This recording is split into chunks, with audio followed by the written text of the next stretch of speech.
Nós estamos dando continuidade no dia de hoje, né, ao estudo de número 41, intitulado A Igreja do Senhor. Essa é a segunda aula onde nós vamos finalizar esse tema tão importante, que é uma aula onde nós exploramos, né, o conceito bíblico de igreja, como, né, nós nos relacionamos, o entendimento do propósito divino, sua estrutura e principalmente seu papel no plano de Deus. Vou pedir a Sil para orar, para nós podermos iniciar em nome de Jesus. Sil, pode orar. Amém. Pai querido, Pai amado, nesse momento nós gostaríamos de te agradecer por mais esse dia, Senhor, por mais essa oportunidade que tu nos deste de estarmos aqui, Senhor, reunidos para aprender mais da tua palavra, Senhor. Que o Senhor venha nos abençoar, que o Senhor venha abrir as nossas mentes, os nossos corações para absorver mais e mais da tua palavra, para aprender mais de ti, Senhor. Que o Senhor venha iluminar o pastor, que venha passar, que está passando essa mensagem, Senhor, para a gente, que a gente possa, Senhor, ter um entendimento da sua palavra. Nos dê uma aula, Senhor, abençoada na sua direção, Senhor. Nós te agradecemos em nome de Jesus. Amém. Amém. Então, nós estamos dando continuidade, né, ao estudo de número, deixa eu colocar aqui, 41, e hoje nós vamos terminar, né, essa aula onde nós tratamos, né, desse tema tão importante que é sobre a Igreja do Senhor, né, de como nós nos relacionamos com a Igreja do Senhor e qual a importância, obviamente, né, da Igreja do Senhor no reino, que é fundamental, né? A Igreja do Senhor é a manifestação do corpo de Cristo na Terra, né? E nós vimos aqui ao longo da semana passada, eu vou só revisar, né? Nós passamos por alguns itens, né? Nós falamos sobre a expressão, que ela é a expressão visível, né, do reino de Deus, sendo a expressão visível do reino, ela foi comprada com o sangue de Cristo, ela é edificada na palavra e ela tem um propósito, né? Ou aqueles que fazem parte dela têm um propósito que é se apresentar ou apresentá-la gloriosa, né? No retorno de Jesus como a noiva, né? Assim como a noiva espera o seu noivo, a igreja espera Cristo e o seu poderoso retorno. Da mesma forma, né, nós vimos a questão da palavra igreja, né, a etimologia da palavra igreja, né, que chama eclésia, que até o nome do sistema, por exemplo, que nós usamos na igreja chama eclésia, significa literalmente assembleia dos chamados para fora, né? E depois nós falamos sobre o uso secular, né, desse nome, que na época dos apóstolos, né, de Paulo, onde uma assembleia, né, uma eclésia se reuniu para discutir alguns assuntos pertinentes às perturbações, ou aparentes perturbações, né, que o evangelho trazia, né, sobre as cidades onde os apóstolos chegavam. As raízes do Antigo Testamento, né, quando Deus também, que a palavra eclésia, né, ela é traduzida para a palavra a hebraica kahal, né, que significa Assembleia do Povo de Deus, né, não conta disso, uma das maiores denominações, né, no Brasil é a Assembleia de Deus, né, baseado nesses termos. E no Novo Testamento, né, que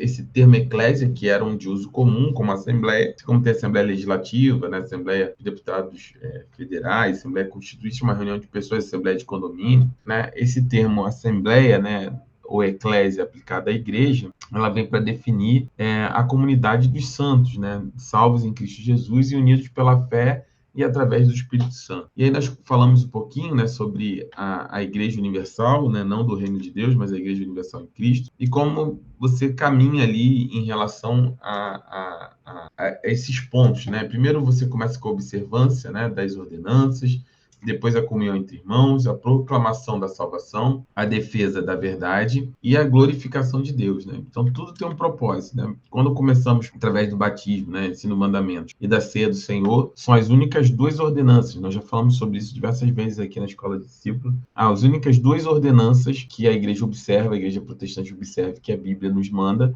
é o batismo e a ceia do Senhor. Né? Se você é oriundo da Igreja Católica, por exemplo, lá tem mais ordenanças, né?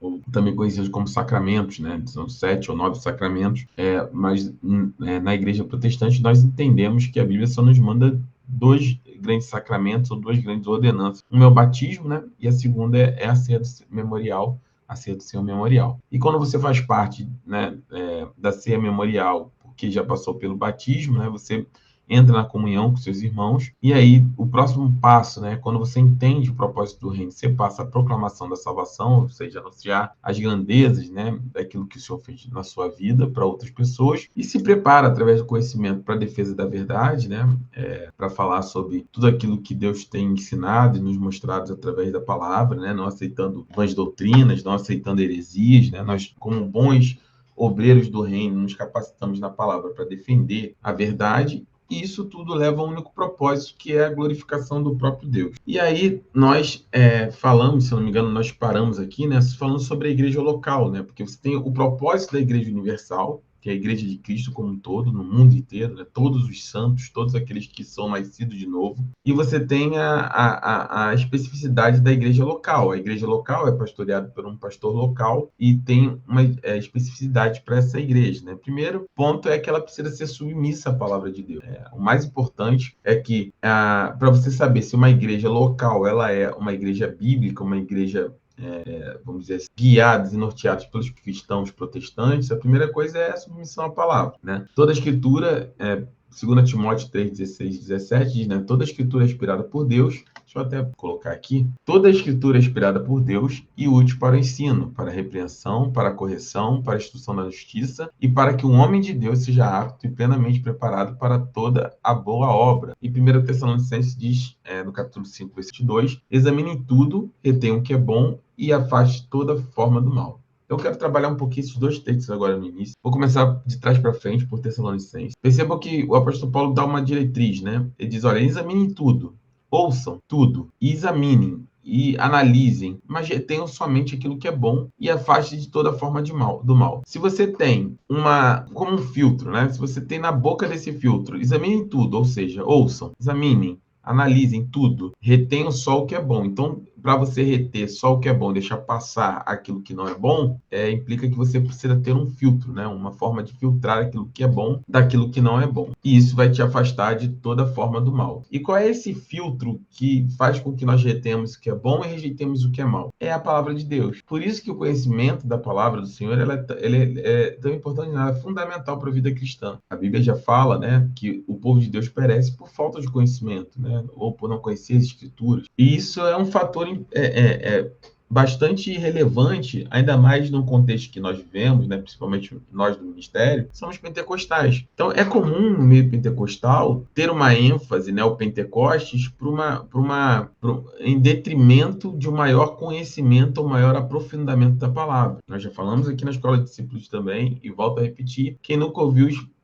a expressão a letra mata, mas o espírito vivifica, né? E lembra-se, eu vou pedir que vocês abram o microfone, vocês lembram sobre o que fala essa passagem? É fundamental que nós nos lembremos, ou nós nos voltemos novamente, né, para essa passagem. O que trata essa passagem quando fala que a letra mata, o espírito vivifica? Você lembra? Fala sobre a lei, né, pastor? Quando, na verdade, o legalismo, não sei se eu estou falando certo, mas sobre o legalismo na época dos judeus, né, que eles tinham a palavra, né, a lei como princípio deles, só que eles acabavam sendo legalistas muitas das vezes, né? E o espírito que a gente recebe é o que nos vivifica. Não somente a palavra é importante, mas o espírito também. É isso, e quase isso e um pouco além disso, né? Vamos abrir esse texto, está em 2 Coríntios, capítulo 3. Vamos olhar esse texto, vou pedir para alguém ler para mim. 2 Coríntios, capítulo 3. Acharam? Eu achei, é o 3 todo? Achei. Não, vamos ler o 3 todo para entender aquilo que ele está falando, né? Pode ler, por favor. Não, pode ler. É só que pode ler, se você quiser. Não, pode ler. Eu leio direto. Me ajuda com a Bíblia, Então, tá bom. e a Bíblia ajuda com o slide, tá bom? Pode ser assim? Que o slide fica ruim para você, que você fala. Sim. O tamanho.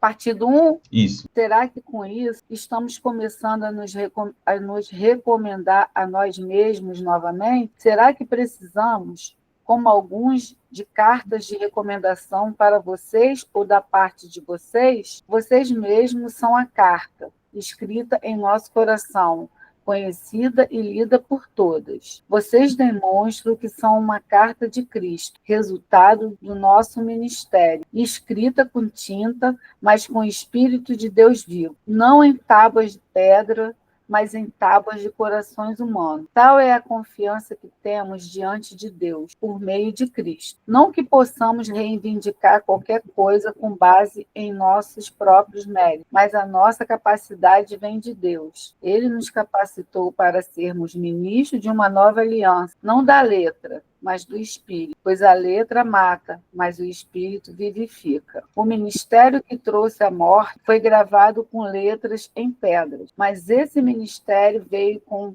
tal glória que os israelitas não podiam fixar os olhos na face de Moisés por causa do resplendor do seu rosto. Ainda que desvanecente, não será o ministério do Espírito ainda mais glorioso? Se era glorioso o ministério que trouxe condenação, quanto mais glorioso será o ministério que produz justiça. Amém, amém. Até aqui tá ótimo. Então, como eu falei, é o que estava acontecendo aqui, né? Muito do que a Yasmin disse, mas só complementando. Lembra que quando nós fizemos as cartas para o Novo Mundo, quando eu falei sobre 1ª e 2ª Coríntios, eu explicava qual era a dificuldade de Paulo naquele momento, né? Em 1 Coríntios era uma divisão da igreja, lembra sobre isso? Olha, ficava aquela discussão, eu sou de Paulo, sou de Apolo, sou de Cristo, cada um tinha uma escolha, né? Lembra disso? E aí, um segundo problema, né, e aí tratado em 2 Coríntios, é que também apareciam, né, muitos mestres judaizantes dizendo assim, olha, eu falei sobre isso, esquece, Paulo não tem, quem é Paulo? Paulo é quem? Paulo, nós somos os verdadeiros judeus, nós que trazemos a verdadeira palavra. Tá vendo? A gente tem uma carta aqui de recomendação da sinagoga em Jerusalém, né? Nós somos judeus lá e a sinagoga recomendando a gente. E o apóstolo Paulo tinha seu ministério questionado e ele está justamente defendendo isso. Ele está dizendo, ó, será que com isso estamos começando... Ele faz uma defesa no capítulo 2 do seu ministério e ele fala, será que com isso a gente está começando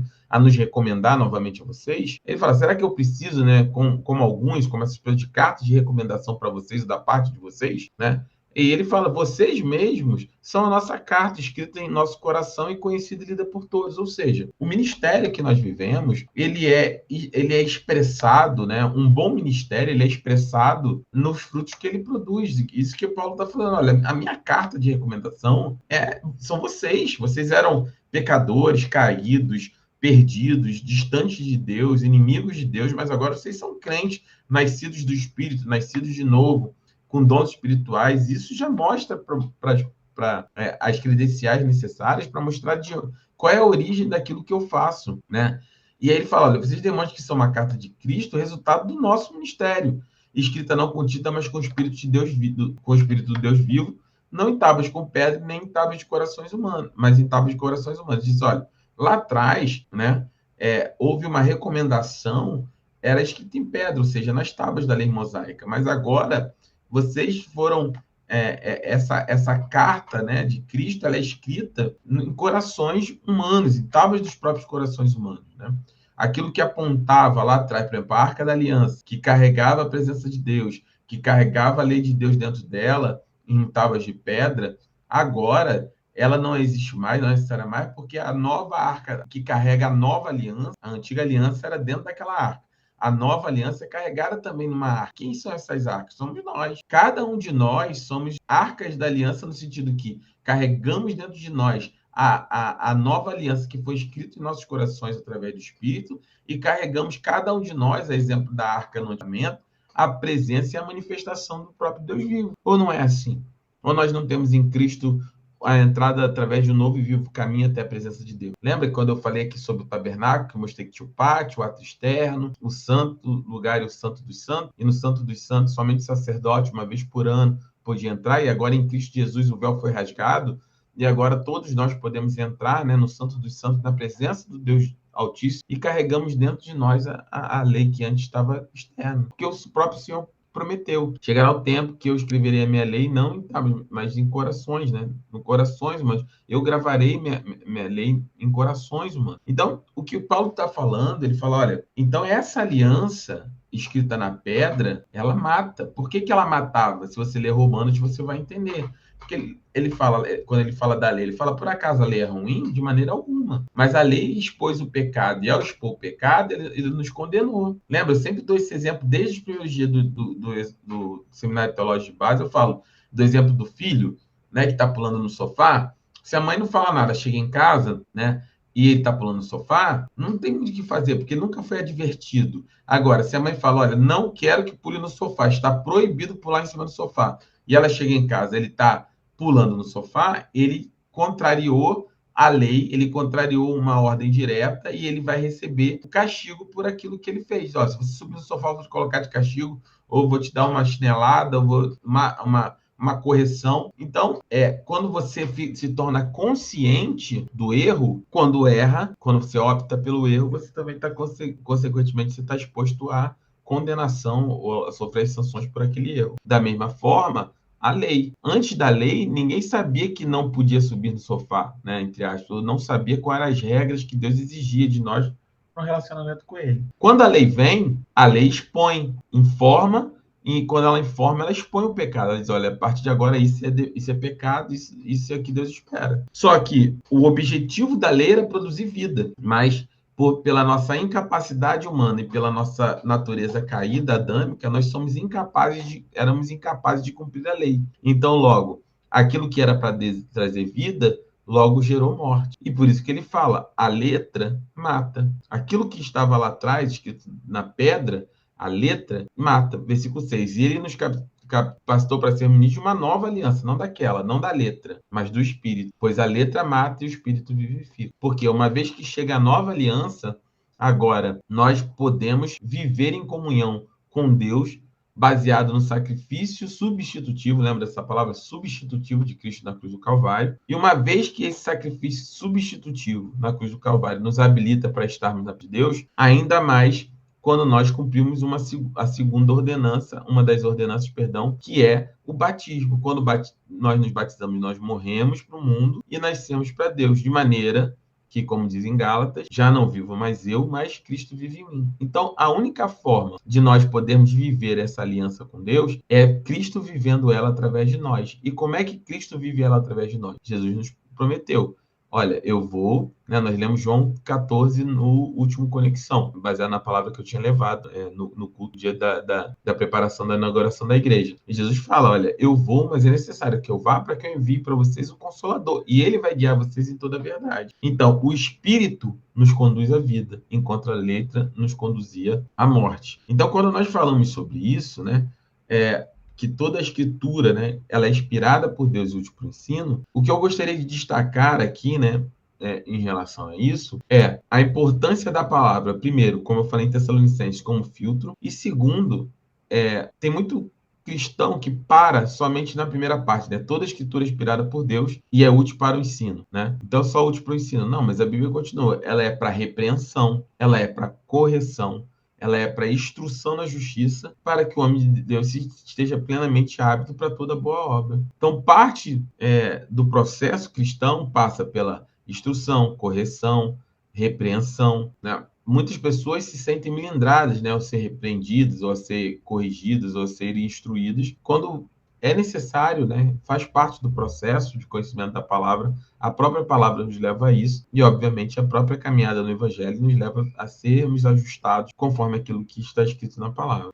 Muitas igrejas também param na primeira parte, né, tem dificuldade, quando fala toda a Escritura é inspirada por Deus. Repare que o apóstolo Paulo diz toda a Escritura, não é parte da Escritura, metade da Escritura, alguns trechos da Escritura, só um livro da Escritura, maioria dos livros da Escritura. Não, toda ela, Gênesis, Apocalipse, toda ela é inspirada por Deus e logo é a palavra de Deus. Por isso que nós não compactuamos, né, com movimentos que têm surgido de igrejas que relativam à autoridade das Escrituras. Não, já ouviram falar esse termo, né? É necessário atualizar a Bíblia, é necessário mudar.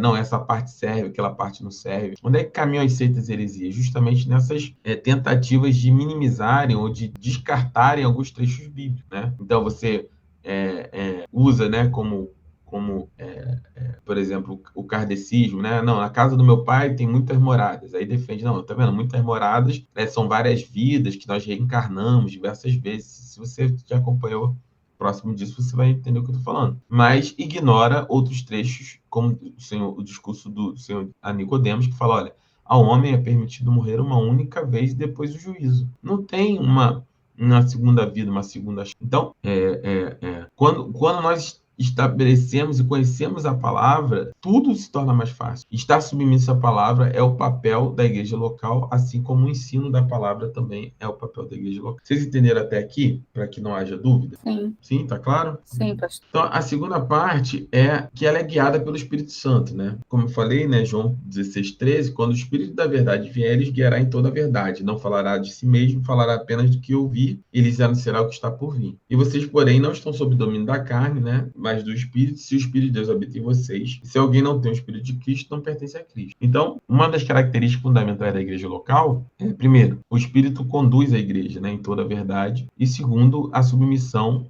ao Espírito de Deus. A Bíblia é bastante clara. Se alguém não tem o Espírito de Cristo, não pertence a Cristo. É necessário mudança. Se não houver mudança na vida do cristão, significa que ele não tem o Espírito de Cristo, tem o Espírito Santo. Se não tem o Espírito Santo, ele não pertence a Cristo. Porque o Senhor nos concedeu como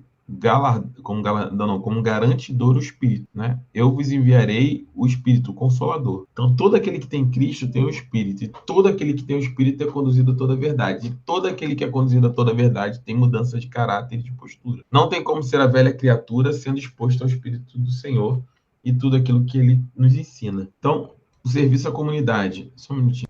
Então, serviço à comunidade, né? Vocês são o sal da terra, mas se o sal perder o seu sabor, como restaurá-lo? Não servirá para nada, exceto para ser jogado fora e pisado pelos homens. Vocês são a luz do mundo, e não se pode esconder uma cidade construída sobre um monte. Cada um exerce o dom. Isso está em Mateus 5, 13 e 14. Cada um exerce o dom que recebeu para servir aos outros, administrando fielmente a graça de Deus e suas múltiplas formas. Então, é necessário, o serviço cristão, ele é o desdobramento natural de uma vida com Cristo. Quem tem o Espírito serve. Quem tem o Espírito serve ao reino. Né? E eu digo servir não é só na igreja, serve ao reino. Fala do amor de Deus, fala do evangelho, alcança outras pessoas. O cristão que não tem uma vida de serviço ativa, ele não tem um entendimento pleno daquilo que é o papel dele no reino. Se nós somos o sal, e Jesus fala, olha, se vocês são sal, e se vocês não têm sabor, né? Se vocês não conseguem ser sal, vocês não servem para nada. Vocês são... só tem um único objetivo, né? Uma única função. O sal que não salga, ele é descartado. Então, por isso que é necessário na nossa caminhada cristã, se você vai despertando, né, o coração para Deus, de você servir, né? Uma irmã me procurou hoje, né? Teve até uma conversa com a Lorena, não vou falar o nome da irmã para não expor, mas uma bênção, e dizendo sobre isso, falando, olha, pastor, eu tenho sentido no coração de servir na igreja, de fazer as coisas, né? Uma irmã nova convertida, e eu quero me envolver. Porque esse é o processo natural, né? De você poder estar envolvido no serviço é algo que move, né, o nosso coração e é algo que faz todo sentido, né? Por isso que é tão importante a gente estar envolvido no serviço do Senhor.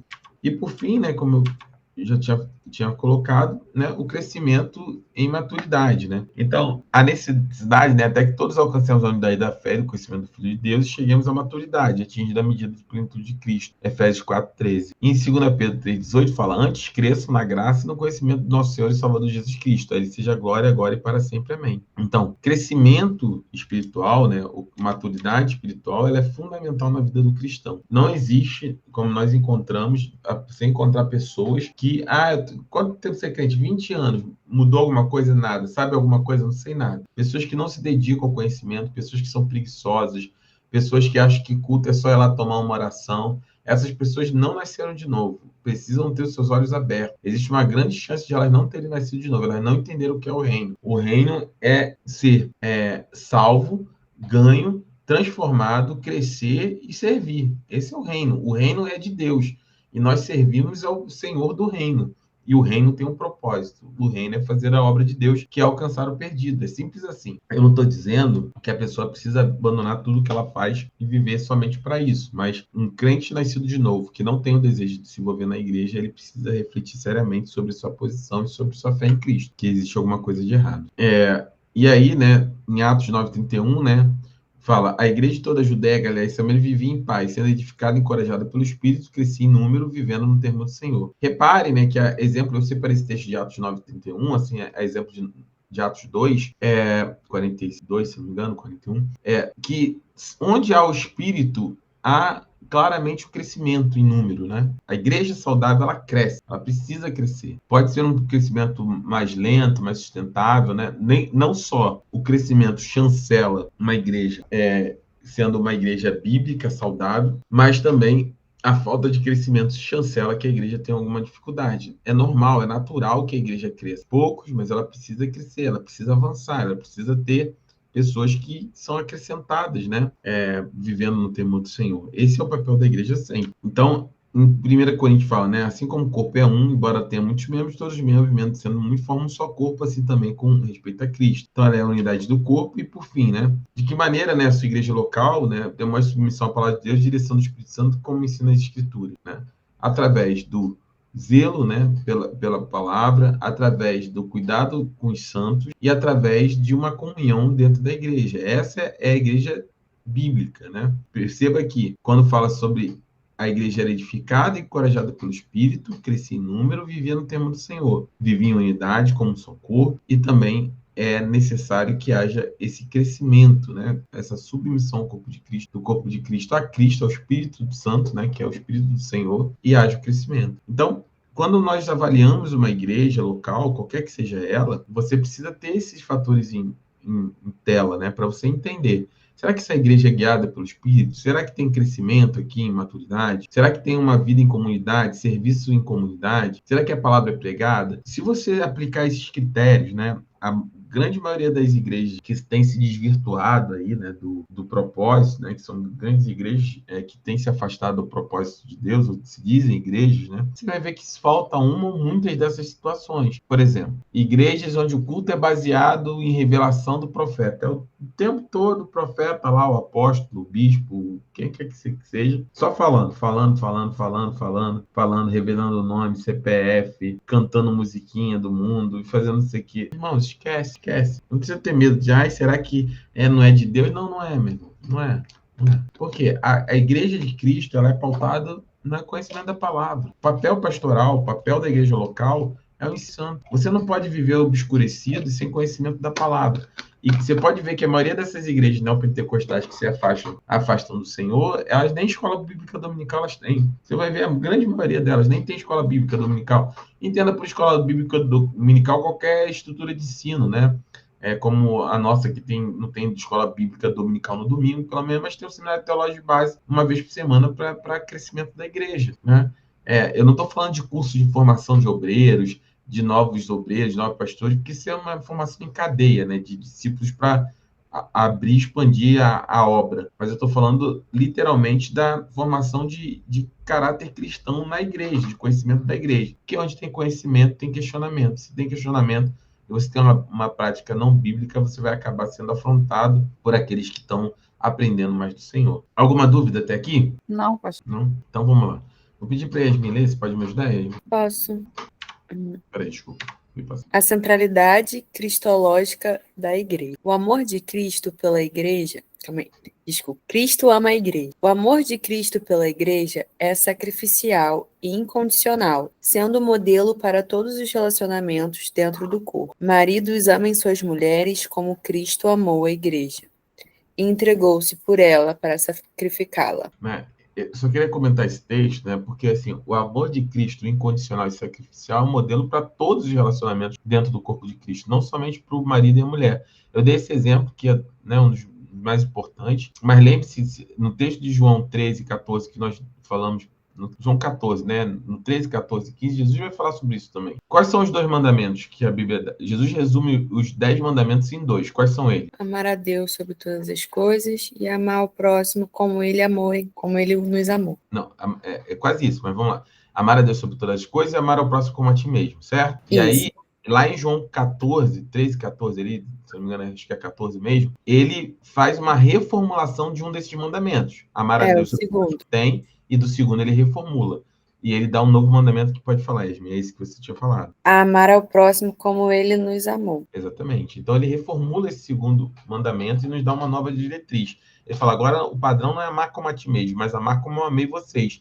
E como ele nos amou? Sacrificialmente e incondicionalmente. Por isso que a Bíblia fala sobre a importância de amar o seu irmão, né? Se o amor de Deus não está em nós, Deus não está em nós, porque Deus é amor. Então é necessário esse amor entre irmãos. Não significa que não teremos problemas, não teremos fricções entre nós, não teremos dificuldade entre nós, mas nada pode ser tratado jogado para baixo do tapete, nada pode ser camuflado. A igreja ela precisa amar incondicionalmente uns aos outros, né? A ponto de considerar, né? A Bíblia fala que nós devemos chegar ao ponto de considerar, se nosso irmão é até mais fraco na fé, nós, por amor a ele, abandonar qualquer prática que faça ele tropeçar e considerar uns aos outros superiores a nós mesmos. Não é eu pensar que eu sou maioral, mas eu pensar que eu sou o maior do reino é o que serve. Domingo, na consagração, na ordenação dos pastores, eu falei sobre isso, né? Quando eu dei lá simbolicamente a toalha. O maior no reino é o que serve. Isso foi o que Jesus nos ensinou. Por isso Jesus lava os pés de seus discípulos. Amém? Vocês gostaram da ordenação? Foi uma benção, né? Foi lindo. Vamos lá. Aleatório, né? Do nada eu pergunto isso, né? Cristo santifica a igreja. Através de sua palavra e espírito, Jesus continuamente purifica e santifica a sua noiva, separando-a para seus propósitos divinos. Santifica-os na verdade, tua palavra é a verdade, assim como me enviaste, eu tô sem óculos, assim como me enviaste ao mundo, eu os enviei ao mundo. Em favor deles, eu me santifico, para que também eles sejam santificados pela verdade. Amém. Então, é o próprio Cristo, né, que santifica, que purifica, que separa a sua igreja, separando para um propósito divino. Ele fala, santifica na verdade. E o que é a verdade? É a palavra. A tua palavra é a verdade. Como é que pode ter uma igreja que não ensina a verdade, não ensina a palavra, ignora a palavra? Não existe culto de revelação, não existe culto de você ficar falando e não ensinar a palavra. A palavra é a verdade, a palavra é que santifica, a palavra é que separa, a palavra é que consagra, porque a palavra de Deus é a palavra de Deus, é o que Deus falou, é o que Deus propôs. Por isso que não existe profecia maior do que a palavra. Jesus fala, em favor deles eu me santifico, para que também eles sejam santificados pela verdade. Jesus veio para cumprir, lembra? Eu não vim para abolir a lei, eu vim para cumprir ela, porque era a palavra de Deus, não veio para tirar nada. Por isso uma igreja bíblica, saudável, ela ensina a palavra. Necessariamente ela ensina a palavra. Não tem teologia coach, não tem como os 10 passos para você ter vitorioso na sua vida. Não, ensina a palavra. E o que é ensinar a palavra? É pregar, assim, que Deus dá vitória, que Deus honra, que Deus está na batalha, que o Senhor é general de guerra, mas pregar também, Tiago, que nós somos provados para ser aprovados, que nós precisamos refrear nossa língua, que a língua é como um fogo que incendeia toda uma floresta. Se nós controlarmos a nossa língua, nós controlamos o corpo inteiro, precisamos abandonar o pecado, que o fruto do Espírito não é um só, não é parte, é todo, ou você tem tudo, ou você não está dando vazão ao Espírito. A palavra é a verdade, e é a verdade que nos liberta, que nos santifica, que nos mostra. João 8,32, que acabou se aderindo a movimentos políticos, mas é uma grande verdade. Conhecereis a verdade, e a verdade vos libertará. Então não existe essa de a igreja que não prega a palavra, não, vou ficar aqui falando, contando história. Não existe, irmãos. A palavra precisa ser o ponto auge de qualquer culto que nós tivermos, de qualquer propósito que nós tivermos. Tá? Vamos avançar. Cristo purifica a igreja. Pelo lavar da água, mediante a palavra. Cristo limpa a sua igreja das manchas do pecado e da impureza mundana. Ele nos salvou não por causa de atos de justiça por nós, praticados, mas devido à sua misericórdia, pelo lavar regenerador e renovador do Espírito Santo, que ele derramou sobre nós generosamente, por meio de Jesus Cristo, nosso Salvador. Então, a gente vai seguir nessa sequência, né? Cristo ama a igreja, Cristo santifica a igreja e Cristo purifica a igreja. Muito do que eu já disse, né? Através da palavra vem... eu já falei isso na última aula, né? Você, quando lê a palavra, você sente isso. Quando vocês aprendem, você sente isso ao longo do tempo, né? A palavra vai entrando, parece que vai mudando, vai tirando o pecado, vai te condicionando a ter uma vida de santidade, você vai tendo entendimento, você vai mudando, você vai se policiando e automaticamente você vai se purificando para o Senhor. E por fim, o Cristo apacenta, né, a igreja gloriosa, né? Pode ler. Cristo apresentará a igreja gloriosa. Lê apacenta, apresentará. No final dos tempos, a igreja será apresentada a Cristo, sem mácula, sem ruga, nem ruga, em perfeita santidade e glória, pois dada a ordem, com a voz do arcanjo e o ressoar da trombeta de Deus, o próprio Senhor descerá dos céus, e os mortos em Cristo ressuscitarão primeiro. Depois nós, os que estivermos vivos, seremos arrebatados juntamente com eles nas nuvens, para o encontro com o Senhor nos ares. E assim estaremos com o Senhor para sempre. Nós também já estudamos Cartas para o Novo Mundo, 1 Tessalonicenses, né, que fala da volta gloriosa de Cristo. Então, essa é a nossa esperança, né, que ele voltará e nós seremos apresentados, né, como igreja, sem mácula, sem ruído, em perfeita santidade e glória, né, porque ele nos purificou. Então, para ganhar tempo, esses textos aqui eu já tinha lido lá de Efésios, esse texto também no início, né, que fala sobre vocês, pois são geração eleita, sacerdócio real, nação santa, povo exclusivo de Deus, para anunciar as grandezas daquele que o chamou das trevas para a sua maravilhosa luz. Antes vocês nem sequer eram povo, mas agora são povo de Deus. Não haviam recebido misericórdia, mas agora receberam misericórdia. Então, é importante que Pedro destaca, né, assim como Paulo e os outros apóstolos, que vocês são, porém, geração eleita, sacerdócio real, nação santa, povo exclusivo de Deus. Eu acho engraçado que muitas igrejas que praticam teologia da prosperidade, não, vocês são nação santa, são povo eleito, exclusivo de Deus, vocês são sacerdócio real, vocês têm que viver como rei nessa terra. Posso pegar esse versículo aqui e pregar sobre isso. Você tem que viver como rei nessa terra, meu irmão. Você tem direito ao melhor dessa terra, a ganhar rios de dinheiro, a prosperar, a ser cabeça e não ser cauda, porque você é sacerdócio real. Mas se eu parar aqui, é óbvio que Deus nos abençoa, é óbvio que nós queremos prosperar, é óbvio que nós queremos ser abençoados, mas a mensagem do Evangelho não é essa. A mensagem do Evangelho é: tem um Deus que abençoa, tem um Deus que abre portas, tem um Deus que tem prazer em abençoar seus filhos, mas a continuidade dessa palavra é: vocês são sacerdócio real, nação santa, povo exclusivo de Deus, para anunciar as grandezas daquele que chamou das trevas para a sua maravilhosa luz. O propósito de nós sermos geração eleita, sacerdócio real, nação santa, povo exclusivo de Deus, é para anunciar as grandezas daquele que chamou das trevas para a maravilhosa luz. Coisa mais linda a igreja cheia domingo, né? Não dá alegria de ver, e não é pelo número de pessoas, nós podemos estar abençoando, cultuando, proclamando o evangelho para tantas pessoas. Coisa mais linda, no domingo nós tivemos, mesmo em meia festividade, 3 pessoas que se reconciliaram com Cristo. Tantas outras que estavam procurando igreja, encontraram lá. Não é que a nossa igreja, não. Outras igrejas são tão boas quanto, são tão sérias quanto. Mas fazer a obra do reino, anunciar, proclamar o reino. Esse é o papel da igreja, né? E aí eu deixei uma pergunta, né? Como o amor de Cristo pela igreja inspira você a amá-la também, apesar das suas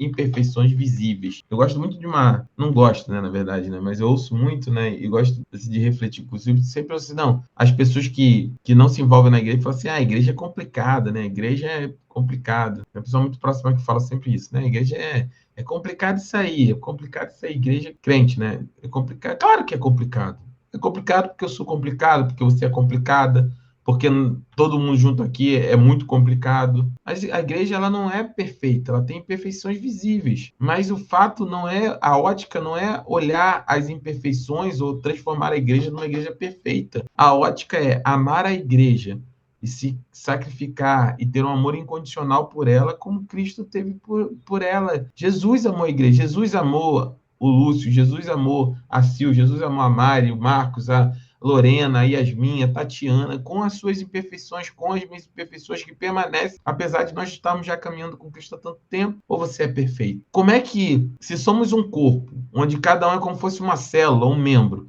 como é que um corpo formado por membros imperfeitos ou por células imperfeitas vai gerar algo perfeito? Vocês já pararam para pensar sobre isso? Então, como é que a gente vai criticar a igreja por não ser perfeita? Não, é claro que não vai ser perfeita. Então, pastor, mas como é que a gente faz? Não, trata com seriedade, com transparência, confronta, corrige, em amor, sem querer se sobrepor, sem querer humilhar. Não é isso. Tem alguma coisa errada? Vamos conversar. Ó, gente, não tá bom, aqui tá ruim. Pastor, não tá legal. Ah, fulano, tá legal. Fulano, chega aqui. Tatiana, pastora Tatiana, vem cá, olha só. E a gente vai caminhando. Por quê? Qual é a base? A base não é a perfeição, a base é o amor incondicional. Amar a igreja, amar os nossos irmãos, amar ao próximo como Cristo nos amou. Essa é a base. E essa base que Jesus estabelece, segundo o mandamento que Jesus reformula, ele nos dá a obrigação de nós amarmos o nosso irmão como Cristo amou. E Cristo amou cada um de nós com todas as perfeições. E ai de nós se não fôssemos amados. Você já imaginou? Desde que você se converteu, se a primeira vez que você pecasse, fosse imperfeito, Jesus abandonasse você? Me diz aí, abre o microfone aí, como é que seria da sua vida? A minha não teria durado nem muitos dias na presença, nem muito. Então a gente tem que ter muito cuidado né? Quando a gente critica a igreja, né? Fala assim, a igreja, meu Deus, é só Jesus. Claro que é só Jesus, né? Ainda bem que é só Jesus. A igreja não... A premissa da igreja não é a perfeição. A premissa da igreja é o amor, é a sinceridade, é a honestidade de coração. Se nós nos amamos, né? Assim, vou aproveitar que a Hermine está me ajudando. A Hermine ama o Gabriel. Não ama ele? Claro que ama. Amém? Amém. Se você tem um problema com o Gabriel, o que você faz? Você pega suas coisas e vai embora? Não. Ai, nossa, o Gabriel hoje deixou a xícara. Se fosse isso, eu vou até botar no negócio. Ai, o Lúcio hoje deixou a xícara em cima da mesa. Amor, você pega essas coisas e vai embora? Porque se for isso, vai ser todo dia, vai ter que ir embora. Assim, Verdade. então, a gente vê a igreja, ai, aquele irmão é complicado. Claro que é complicado. Jesus está trabalhando na vida dele, você também é, eu também sou complicado. Mas vamos, tenha um olhar de amor, né? Falar, não, vou lá falar com aquele irmão, pode ser assim, você, né? Outra coisa, se a pessoa não quiser ouvir, estiver no pecado, é outro processo. Mas, gente, o que não tem lugar de mais gente atribulada que a igreja, né? Não? É muita gente atribulada. É muita. Eu falo comigo, é muita gente, porque é normal, é a igreja. E o mais lindo é ser igreja. O mais lindo é você ver gente atribulada, ficar centrada, ser edificada, prosperar, frutificar, dar frutos, né, no Senhor. Essa que é a parte mais linda do negócio, né? As aplicações práticas, né? Primeiro, valorize a sua igreja, né? Reconheça o valor infinito da igreja como um povo escolhido e redimido por Cristo. Ela não é uma organização humana, mas uma instituição divina comprada pelo sangue do precioso do Cordeiro, né? 1 Coríntios fala sobre isso. Pois vocês foram comprados pelo alto preço, portanto, glorifique a Deus com o corpo de vocês. Então, participe ativamente dos cultos e reuniões, né? Hebreus 10, 25 fala, não deixemos de reunir como igreja, segundo o costume de alguns, mas procuremos encorajar-nos aos outros, ainda mais quando vocês veem que se aproxima o dia. Mas que dia é esse? É o dia da volta do Senhor, né? Participe das reuniões, se envolva com a igreja, se envolva nos cultos, invista tempo, talentos e recursos, né? 1 Pedro fala, olha, cada um exerça o dom que recebeu para servir aos outros, administrando fielmente a graça de Deus em suas múltiplas formas. Invista tempo, talento e recursos na igreja, é necessário, é importante. E ore continuamente pela igreja, né? Ore no Espírito em todas as ocasiões, de todas as orações e súplicas, com toda oração e súplica, tendo isso em mente, esteja atento e persevere em oração por todos os santos. Então, participe, invista e ore continuamente pela igreja. O segundo passo é sirva na igreja, né? A igreja é um campo de santificação e missão, onde cada crente deve exercer seus dons para a edificação do corpo de Cristo, a edificação do corpo e o alcance dos perdidos. Servir é seguir o exemplo de Cristo, pois nem mesmo o Filho do homem veio para ser servido, mas para servir e dar sua vida em resgate por muitos. O próprio Senhor declara isso em Marcos 10, 40. Nem Jesus veio para ser servido. Isso que eu acho assim. Nem Jesus veio para ser servido, mas veio para servir e dar sua vida em resgate de muitos. Aí vem lá um monte de gente que se acha rei, profeta da igreja, quer servir, quer bandeja de ouro, os obreiros parece que são capachos, líderes abusivos, líderes corrompedores, líderes tóxicos. Ah, a culpa é do líder? Também, mas a culpa é das pessoas. Se houver conhecimento, irmão, você não tem como se submeter a esse tipo de coisa. Eu sou pastor da igreja, eu não sou chefe de ninguém, eu não sou dono de ninguém. Nós somos irmãos em Cristo. É óbvio que tem uma orientação, tem uma palavra final, tem um direcionamento. É uma questão de função que o Senhor estabeleceu para a sua igreja. Existe uma hierarquia para a ordem da igreja, para a construção da igreja. Mas eu até brinco, né? O Lucas que gosta de ter um meme meu que ele fez na mídia de vídeo, enquanto ele solta, que eu falo, vier com a bandeja dourada, eu vou vontade de dar um tapão e jogar ela do outro lado. Não, irmão, o pastor entra na fila igual todo mundo, o pastor come o mesmo prato que todo mundo, o pastor participa igual a todo mundo, o pastor limpa igual a todo mundo, o líder faz isso igual a todo mundo. Jesus veio para ser, Jesus lavou os pés de seus discípulos e disse claramente, olha, vocês não vão entender, mas vão entender depois. Agora, o que eu fiz, entendo o seguinte, o maior no reino é quem serve. E eu vim para servir. Se eu, que sou eu, vim para servir, esse é o recado que eu dou para vocês. Sirvam. Então, descubra e utilize, né, os seus dons. Romanos 12 fala sobre isso, né? Temos diferentes dons, já falei sobre os dons espirituais, de acordo com a graça, né? Uns profetizam, né? E aí cada um vai falando dos dons. Esteja disponível, né, para as necessidades da igreja. A igreja tem muitas necessidades, né? E, por fim, assuma responsabilidades ministeriais, né? O caminhada cristã direciona, né, cada um de nós a termos termos essa questão, né, assumir responsabilidades ministeriais. Então, ora, vocês são o corpo de Cristo e cada um de vocês individualmente é um membro desse corpo. Assim, na igreja, Deus estabeleceu primeiramente apóstolos, segundo lugar profeta, terceiro lugar mestre, depois que realizam milagres, que tem dom de cura, que tem dom de prestar ajudas, que tem dom de administração. Já falamos sobre os dons, né? Os dons de falar em diversos. Então, a responsabilidade ministerial é o processo natural. Se você avança na fé, você é discipulado, daqui a pouco você necessariamente precisa estar discipulando. Você é liderado, daqui a pouco, naturalmente, você vai liderar. Esse é o processo natural no corpo, né? E, por fim, defenda a igreja, né? Proteja a unidade da igreja, né? Promova paz e reconciliação. Bem-aventurados os pacificadores, né? Por serem chamados filhos de Deus. Estude e preserve a sã doutrina, ou seja, aprenda da palavra do Senhor. E viva de coerência com o evangelho, né? Viva uma vida... Filipenses 1:27 fala: não importa o que aconteça, exerça sua cidadania de maneira digna do evangelho de Cristo, para que quer eu vá e os veja, quer apenas ouça o seu respeito na minha ausência, fique eu sabendo que vocês permanecem firmes em só espírito, lutando unânimes pela fé evangélica. Então, defender a igreja, viver a sã doutrina, isso é parte da igreja local de cada membro, né? E aí eu queria deixar uma reflexão, né? Em qual dessas 3 áreas você precisa crescer mais, né? Valorizar, servir ou defender a igreja, né? Não necessariamente se precisa crescer em alguma, se você estiver bem com as 3, tudo bem também, mas é só uma pergunta, né? Quais passos práticos você pode dar essa semana, né? Você pode fazer essa semana? Valorizar mais sua igreja, servir mais na igreja, né? Defender mais a igreja, né? Se dedicar mais à palavra, viver de acordo com o evangelho. E a igreja como noiva de Cristo, né? Primeiro, né? Ela não é um prédio, como eu falei no domingo, né? A igreja não se limita a estruturas físicas, né? Vocês não sabem que são santuários de Deus, o Espírito de Deus é vocês. Ela não é um plano humano. A igreja não foi inventada por homens, né? Jesus falou, ele diz que você é Pedro, sobre esta pedra edificarei a minha igreja e as portas do inferno na prevaleção não poderão vencê-la.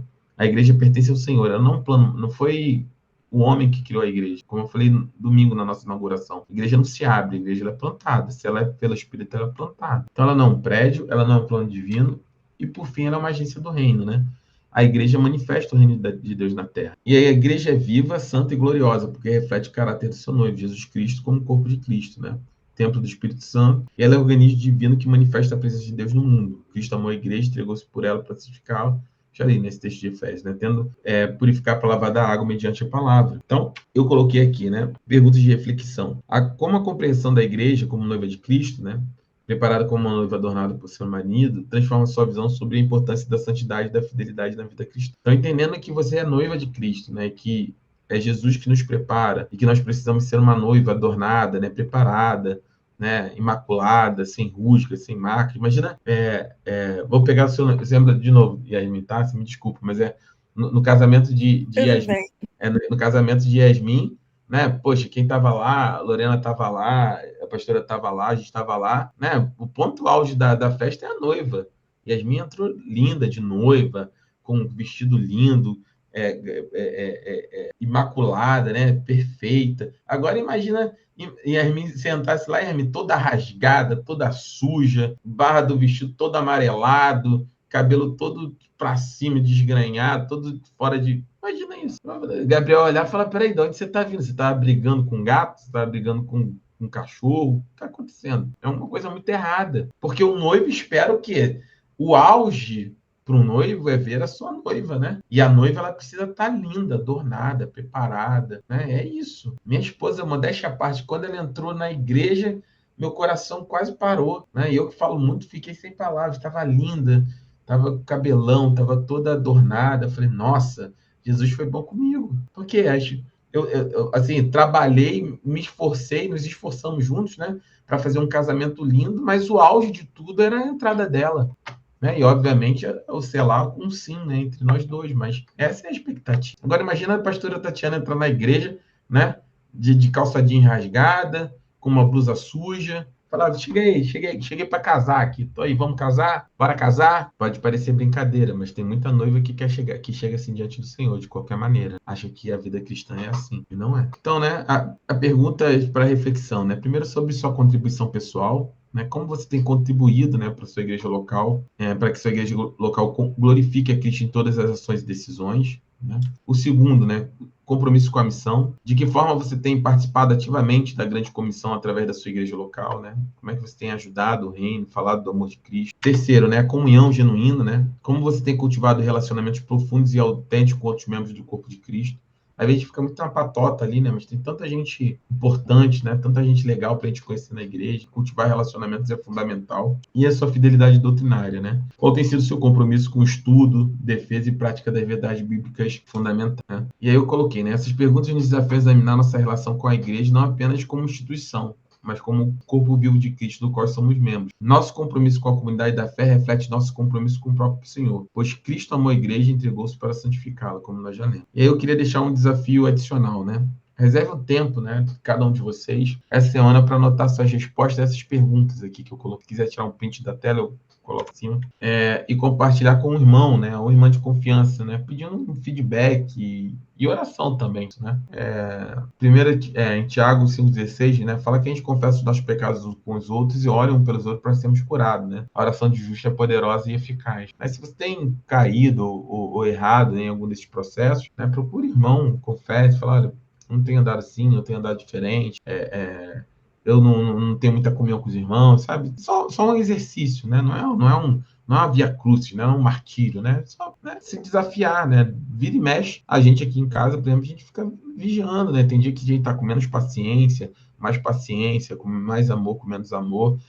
Vem a pastora e fala, esposo, tem que calma, tem que ter mais paciência, né? A gente não pode tratar tudo a ferro e fogo. Por quê? Porque a nossa natureza humana, ela tende a querer tomar frente das coisas, das relações, né, do compromisso. Então, é importante. Então, pense sobre isso, né? Como você tem contribuído para que sua igreja local glorifique a Cristo em todas as suas ações e decisões.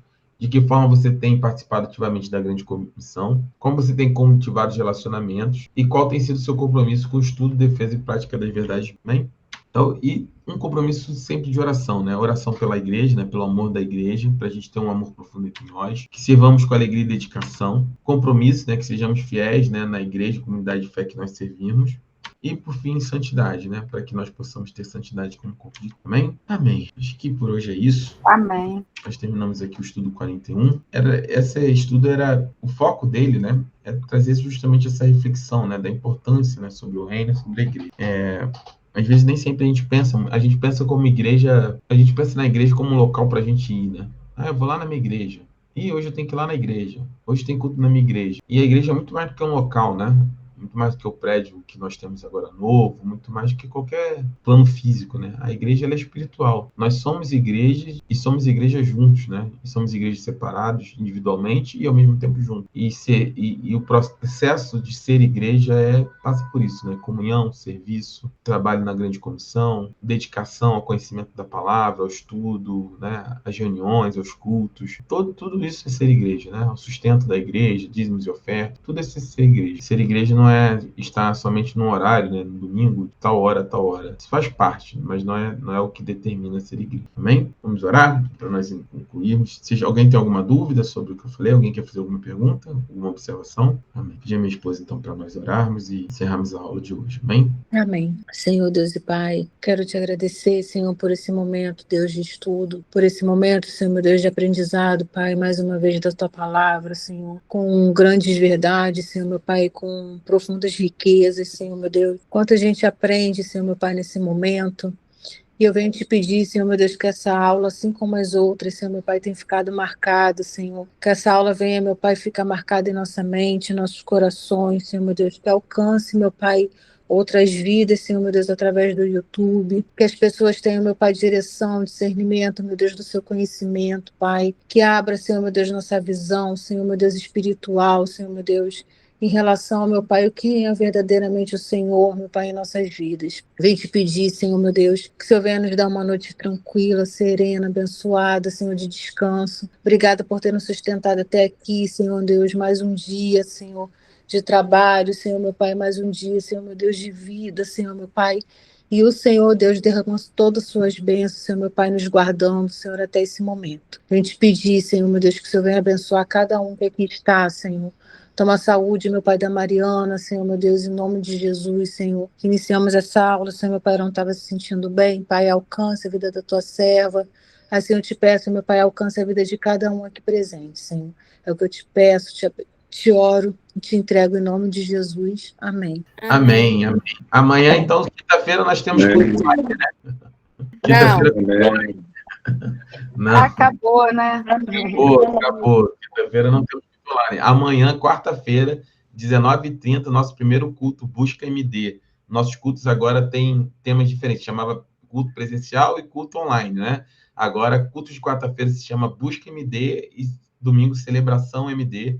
Amanhã é um culto de busca, né? Por cura, por libertação, né? Por abertura de portas de emprego. Vai ser um culto focado em oração, com louvores, com palavra, mas para a gente buscar realmente, né, do poder de Deus sobre a nossa vida. Então, amanhã vai ser o primeiro culto de busca, né? O Busca MD, quarta-feira, em nome de Jesus, tá bom? Amanhã nós nos vemos lá às 19h30, se o Senhor assim nos permitir. Obrigado por vocês terem ficado até agora. Jesus abençoe. Fique na paz. Paz. Paz. Boa noite.